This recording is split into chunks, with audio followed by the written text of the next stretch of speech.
ಆಗ್ತಾ ಇದೆ ಸರ್. ತುಂಬ ಥ್ಯಾಂಕ್ಸ್ ಅಡ್ರೆಸ್ ತೋರಿಸಿದ್ದಕ್ಕೆ. ಏನು ಗುರು, ಬೆಂಗಳೂರಲ್ಲಿ ಇಷ್ಟೊಂದು ಟ್ರಾಫಿಕ್ಕು.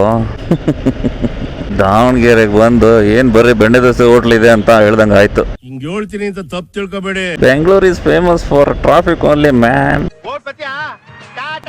ಎಷ್ಟೊಂದು ಅರ್ಜೆಂಟ್ ಇಟ್ಕೊಂಡು ಎಷ್ಟು ದೊಡ್ಡ ಗಾಡಿ ರೋಡ್ ಮೇಲೆ ತಂದು ಟಿಟಿ ಅಂದರೆ ಎಲ್ಲರೂ ಮನೆ ಹೋಗೋ ಟೆನ್ಷನ್ನಲ್ಲಿ, ಎಲ್ಲರೂ ಮನೆ ಹೋಗೋ ಅರ್ಜೆಂಟಲ್ಲೇ ಇರ್ತಾರೆ. LED ಲೈಟ್ಗಳು ಬಂದಾಗಿಂದಾನು ಕಣ್ಣಂತರೂ ಹಾಳಾಗೋಗ್ಬಿಟ್ಟಿದೆ.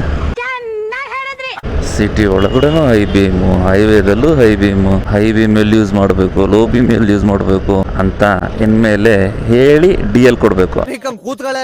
ಇಲ್ಲ ಅಂದರೆ ಹೊಸದಾಗಿ ಕಾರ್ ತಗೊಳ್ಳೋರಿಗೆ ಗೊತ್ತೇ ಆಗಲ್ಲ, ಎಲ್ಲ ಕಡೆ ಹೈ ಬೀಮ್ ಹಾಕೊಂಡು ಹೊಡಿತಾರೆ. ಎಷ್ಟು ನಮಗೆ ಬೇಜಾರಾಗೋಯ್ತು ಅಂತಂದರೆ, ನಮ್ಮ ರಾಜ್ಯ ಸರ್ಕಾರದ ಕಾನ್ಸ್ಟೇಬಲ್ ಪೊಲೀಸರಿಗೆ ಕ್ಯಾಪ್ ಚೇಂಜ್ ಮಾಡಿದ್ರಂತೆ. ಅಂದರೆ ಈ ಪೊಲೀಸ್ ಹ್ಯಾಟ್ ಇರುತ್ತಲ್ಲ, ಕಾನ್ಸ್ಟೇಬಲ್ ಹ್ಯಾಟು, ಅದು ಚೇಂಜ್ ಆಯಿತು. ಈಗ ಬ್ಲೂ ಕಲರು, ಈ ಸಬ್ ಇನ್ಸ್ಪೆಕ್ಟರ್ಸ್ ಆಗ್ತಾ ಇದ್ರಲ್ಲ ಆ ಥರದ್ದೇ ಹ್ಯಾಟು ಬ್ಲೂ ಕಲರಲ್ಲಿ ಇರುತ್ತೆ. P ಕ್ಯಾಪ್ ಅಂತ ಕರೀತಾರೆ ಅದಕ್ಕೆ.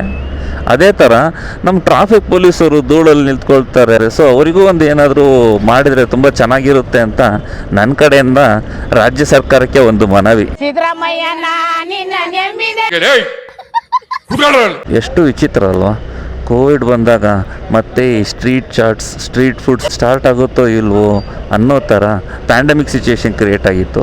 ಆದರೆ ನಮ್ಮ ಜನ ಎಷ್ಟು ಬೇಗ ಅಡ್ಜಸ್ಟ್ ಆಗಿಬಿಟ್ರು.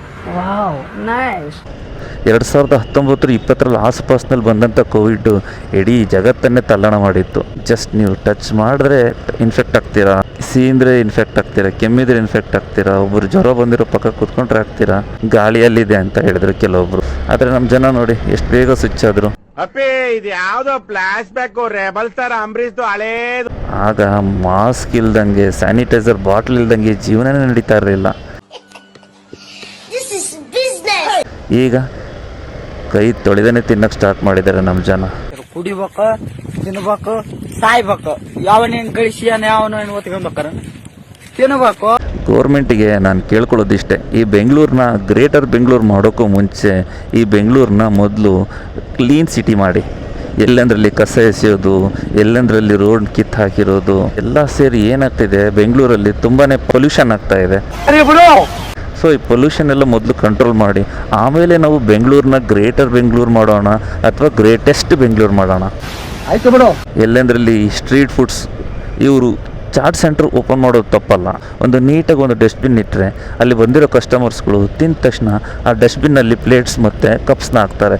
ಆಯಿತು, ಆಮೇಲೆ ನಾನು ಇನ್ನೊಂದು ಏನು ಹೇಳ್ತೀನಿ ಅಂದರೆ, ಪ್ರತಿಯೊಂದನ್ನು ಸರ್ಕಾರನೇ ಮಾಡಲಿ ಅಂತ ಕೂರಬಾರ್ದು. ಪ್ರತಿಯೊಬ್ಬರು ಅವರ ಮನೆ ಮುಂದೆ ಇರೋ ಜಾಗನ ಅವರು ನೀಟಾಗಿ ಸ್ವಚ್ಛವಾಗಿ ಇಟ್ಕೊಂಡ್ರು ಅಂದರೆ ಆಟೋಮೆಟಿಕ್ಕಾಗಿ ಅರ್ಧಕ್ಕರ್ಧ ಬೆಂಗಳೂರು ಕ್ಲೀನ್ ಸಿಟಿ ಆಗುತ್ತೆ.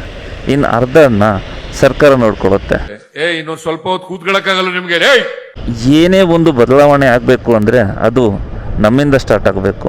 ನಮ್ಮಿಂದ ಅಂದರೆ ನನ್ನಿಂದ ಸ್ಟಾರ್ಟ್ ಆಗಬೇಕು. ಸೊ ನಾನು ಮಾಡ್ತಾ ಇರೋದನ್ನು ನಿಮಗೆ ಹೇಳ್ತಾ ಇದ್ದೀನಿ. ನಿಮ್ಮ ಮನೆಯ ಸುತ್ತಮುತ್ತ ಅಂಗಳನ್ನು ನೀವು ನೀಟಾಗಿ ಇಟ್ಕೊಳ್ಳಿ. ಓಕೆ, ನಿಮ್ಮ ನೋಡಿ ಇನ್ನೊಬ್ಬರು ಕಲಿತಾರೆ. ನಾವು ಜೀವನದಲ್ಲಿ ಯಾವತ್ತೂ ಬದುಕಿದರೆ ಒಬ್ಬರು ನಮ್ಮನ್ನು ನೋಡಿ ಕಲಿಯೋ ಥರ ಬದುಕಬೇಕು. ಅದು ಯಾವುದ್ರಲ್ಲಾದ್ರೂ ಆಗಲಿ, ಒಂದು ಕೆಲಸದಲ್ಲಾದರೂ ಆಗಲಿ, ಇನ್ನೊಂದು ಜೀವನ ಶೈಲಿಯಲ್ಲಾದರೂ ಆಗಲಿ. 4 ಜನ ನಮ್ಮನ್ನು ನೋಡಿ ಒಳ್ಳೇದು ಕಲಿತಾ ಇದ್ದಾರೆ ಅಂದರೆ ಅದಕ್ಕಿಂತ ಇನ್ನೊಂದು ದೊಡ್ಡ ಕ್ರೆಡಿಟು ಇನ್ನೊಂದಿಲ್ಲ.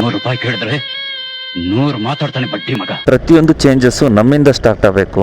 ನಮ್ಮನ್ನು ನೋಡಿ ನಮ್ಮ ಪಕ್ಕದವ್ರು ಕಲಿತಾರೆ, ನಮ್ಮ ಪಕ್ಕದವ್ರು ನೋಡಿ ಅವ್ರ ಪಕ್ಕದವ್ರು ಕಲಿತಾರೆ, ಅವ್ರ ಪಕ್ಕದವ್ರು ನೋಡಿ ಬೇರೆ ಎಲ್ಲರೂ ಕಲಿತಾರೆ. ಸೊ ಇದೇ ಥರನೇ ಚೇಂಜಸ್ಸು ಒಬ್ಬರಿಂದ ಸ್ಟಾರ್ಟ್ ಆಗಬೇಕು. ಆ ಒಬ್ಬರು ನೀವಾಗಿರಿ.